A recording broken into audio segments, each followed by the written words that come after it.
5 AM, your alarm's going off and you're dead happy about it. Not if you're me or not, and you certainly are not happy if your little one's getting up at 5 o'clock in the morning. I'm Jen, a sleep consultant at Little Ones, and today I'm answering your sleep question: how do I stop my baby waking up at 5 AM?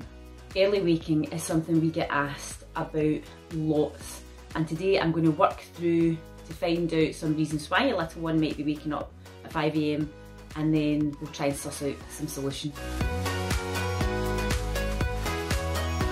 Some of the reasons for little one waking early can be quite forward and simple. It might be some light creeping into the room.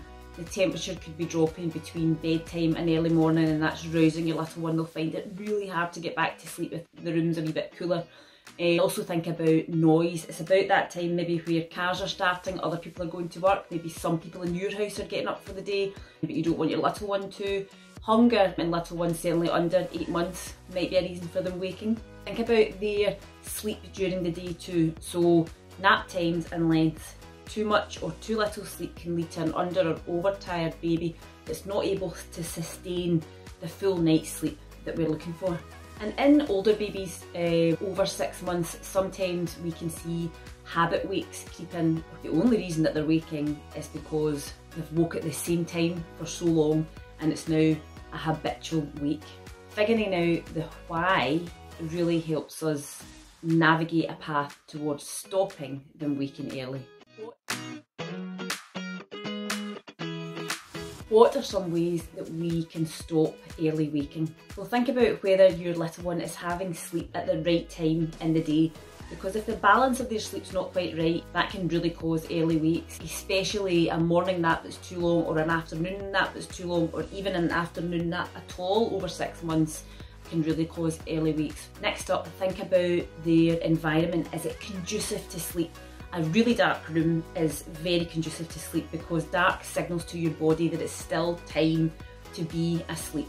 And the sleep hormone melatonin is produced in the dark, so the darker the room, the better. Think about comfort. The coldest part of the night is around 4 or 5 in the morning, so if the room temperature's dropping, little one can wake, so we might consider dressing our little one slightly differently to account for the cooler morning. Think about wind, especially in little ones under 6 months. If they are not bringing all their wind up during the day, it builds up, and that gives us those sort of tummy spasms, the colicky sore tummies, and that can cause all that sort of grunting and straining, crying and discomfort in the early hours. So wind is always key. For babies that are over 4 months, I'd really suggest you think about self-settling. So if you can rule everything else out and your little one can't self-settle off to sleep, that's probably something to work on, so that when they rouse between sleep cycles, and especially in the early morning, they are more capable of putting themselves back to sleep.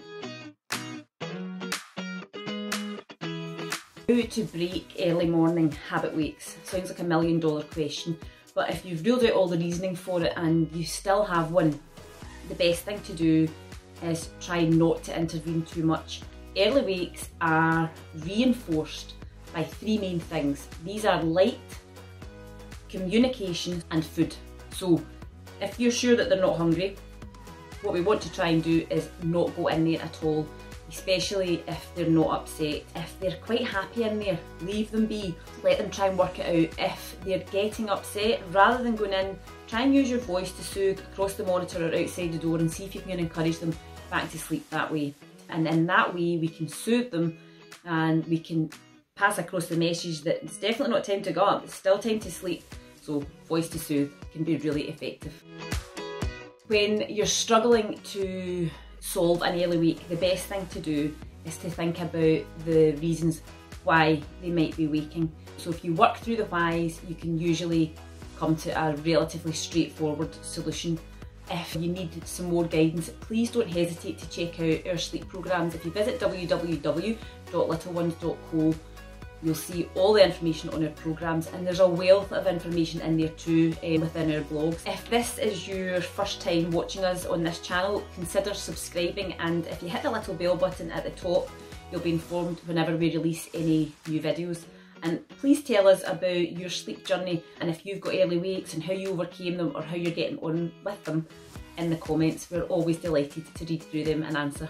Thank you so much for watching today. It's always an absolute pleasure to help everybody with their baby sleep challenges, and I'll catch you again soon.